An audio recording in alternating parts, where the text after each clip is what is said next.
Obviously, no one likes to lose players, and you guys lost 4 defensive starters. What's been your message to the younger guys going into this week against Temple?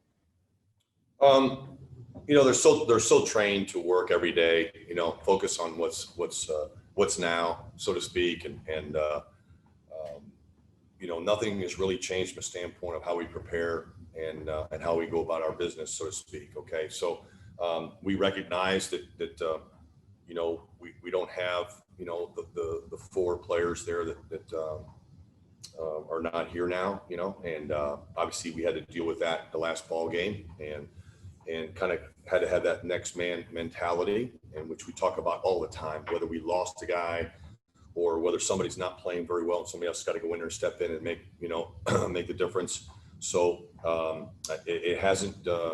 I know a lot of times you hear the distractions. You got to be able to organize yourself and get yourself focused on the next play, so to speak, or the next drill, or So the great thing about what we do, for a living and in a team sport like football, is that you're really going on to the next play. You're going on to the next period. As far as practice is going on, and you're only as good as your last play. So, but they've been pretty focused.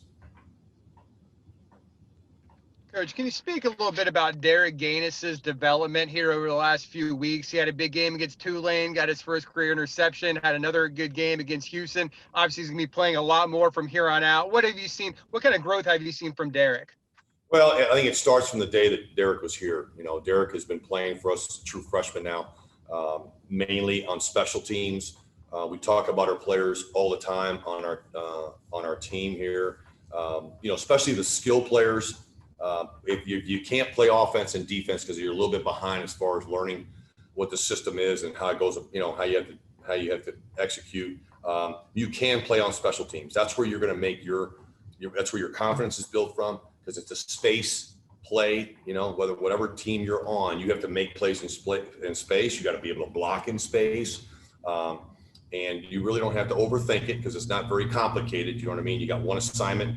There's a couple of adjustments here and there, but not as much as you are on offense and defense. So Derek's been doing that now. This is his 3rd year where he's been a very productive player. We like to call him dudes. He's been a dude on special teams for 3 years. So eventually there was going to be a time when he learned the defense or he got his opportunity.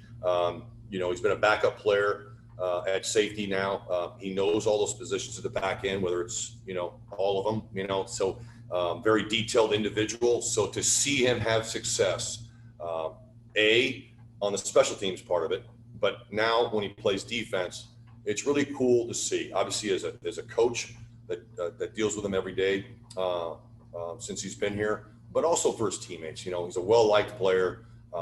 He's not much of a talker, even though he's really improved on that because he has to do that as a safety.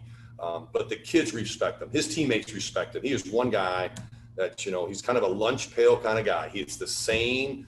He's going to be early for, he's going to be early for meetings. He's going to be there. You always worry if you don't see him, and that's hardly ever been the case. It's the consistency that you like to see somebody make plays now. It doesn't guarantee you if you work hard, you have a great attitude. Now you got to prove it. And it's great to see that success happening on defense for him. Coach, just looking back at the Houston performance overall, when you look at the film, obviously noting how many starters you didn't have in that game, what impressed you most? Maybe it was Derek Gaines, as well, but who or what impressed you most about your performance on defense? You're talking about defense. I'm going to use the team. We played our best complementary football in our opinion, as a staff, since we've been here, especially this year. Okay, where it was offense, defense, and special teams. And obviously our guys on defense, especially the linebackers and the DBs, and there are some defensive linemen that are on special teams. They're always at least 2/3 of those 3 teams. And to see us to have great focus, no one, everyone pulling for each other. Not that we don't do that every game since we've been here, but to be able to adapt and adjust to what we had to deal with on the road against a good football team, was impressive. It was, and really hat goes off to, the hat goes off to all those kids. they have to determine, we're the mentors. We got to push them. We got to coach them and all that kind of stuff. But when you're leading as players and, when players are demanding from each other, that's when you got things going on. And they were doing that collectively with 3 teams. And I'm talking about offense, defense, and special teams.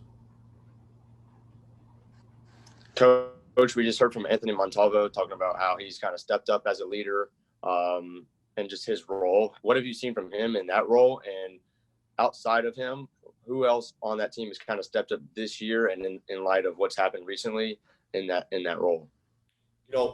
Montalvo is very similar to Derek. Okay, I don't coach him, so to speak, in my room. I am around him all the time. He's got a great attitude, a great work ethic. Another guy that's the same dude every day. You know what I mean? There's nothing that's, as far as an attitude standpoint, as far as work ethic, as far as straining, positive.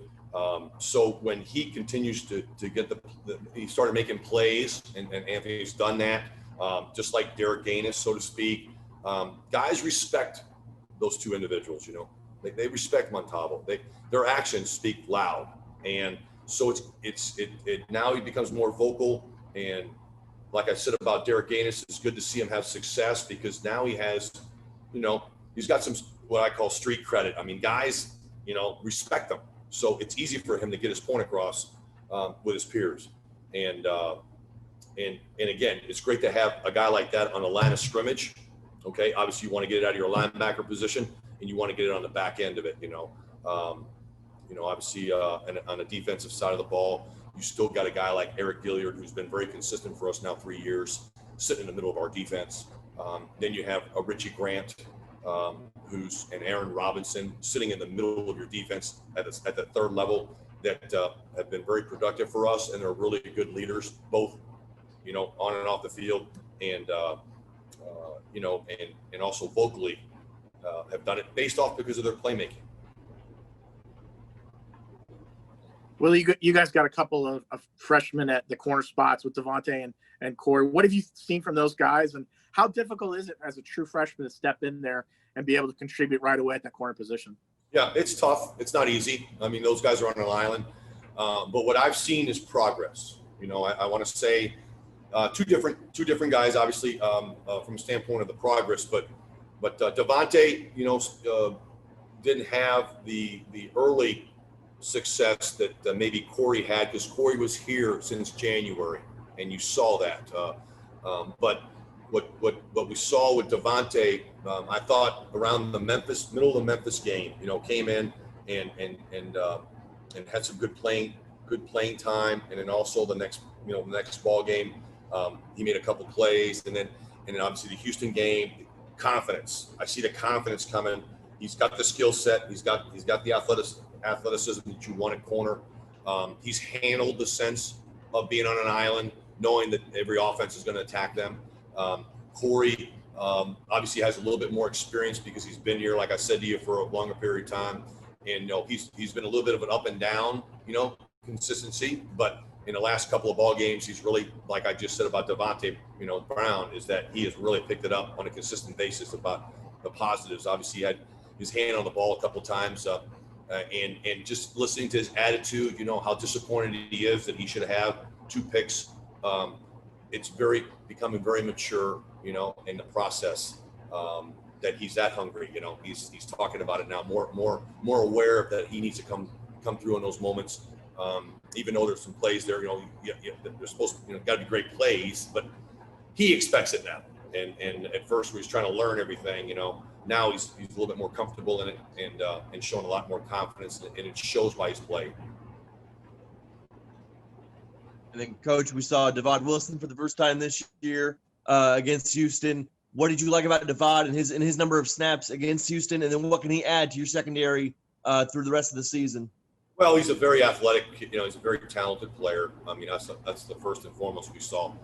But he came in there, obviously being out so long and all the things that you have to deal with on defense and all the checks. And I thought he did a really good job of didn't really have any mental mistakes. And when he got in there, he actually made a play on a crucial down, on 3rd down on one of them on their sideline, made a great play.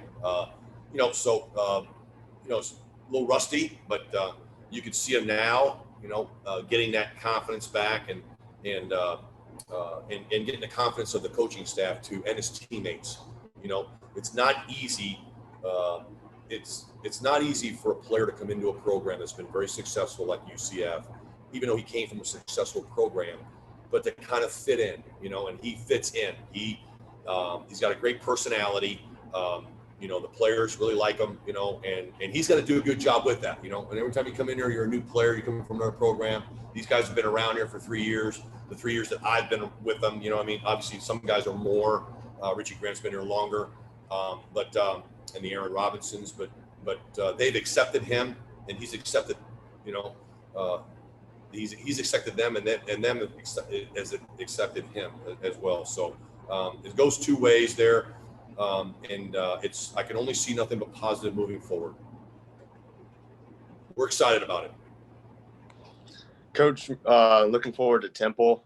Their coaches kind of said they plan on alternating quarterbacks for series between Mitchell and Beatty. Can you talk about those two players' specific skill sets, and how difficult is it to plan for two different guys? Well, yeah, we plan for so much. We really don't look at it like a negative or positive or any. We're always you're practicing so much football on defense from a standpoint of a strategy standpoint. The quarterback's going to run the ball at some point in time, whether he's more of a runner or he's just there to at least run it once or twice or three times to keep you honest on the zone reads.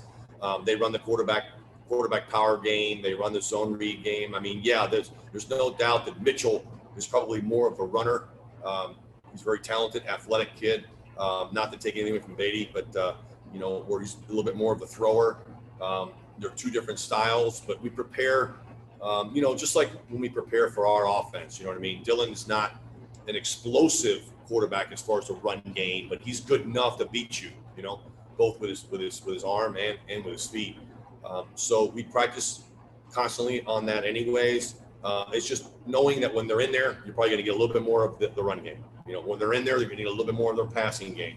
And we're preparing for Russo because we expect him to play, and we have tremendous amount of respect for him because of what he did to us in 2018, and last year he threw the ball well too. So he's obviously a really good quarterback. So it's really three guys that we're preparing for, and it doesn't make it any easier that obviously they're a tempo team, but we prepare. We practice that every day. It's just knowing who's in there at that moment in time, but we've practiced a lot of that stuff since we've been here. You know what I mean? So whether Otis lines up there at Wildcat, that's how we treat it. You know what I mean? If Mitchell's in there, we know he can still throw it. Definitely he's a threat throwing the ball. We just know that it's going to stress our defense out when you get a guy that's a really good runner and a guy that can throw it too. That's the one. And Mitchell kind of presents that. I'm not saying that Beatty can't do that. I'm not saying that Russo can't do that, but definitely Mitchell can do that. You got to be really good with your eye discipline and putting your eyes on your assignment, because you'll get a lot more RPOs and you'll get a lot more play action along with the quarterback running the ball, and you got to have an extra hat to get the quarterback. So it's a scheme game, and you got to be able to keep it where it's you're not one dimensional and trying to stop the run play or trying to stop the passing game. Okay, we'll wrap up there. Thank you, Coach. Thanks, everybody, for being on, and we'll see everybody tomorrow with Coach Halsey and Jay Flash. Yeah, appreciate it. Thanks a lot, Coach. Thank you. Take care, man. Thank you. Peace. You too.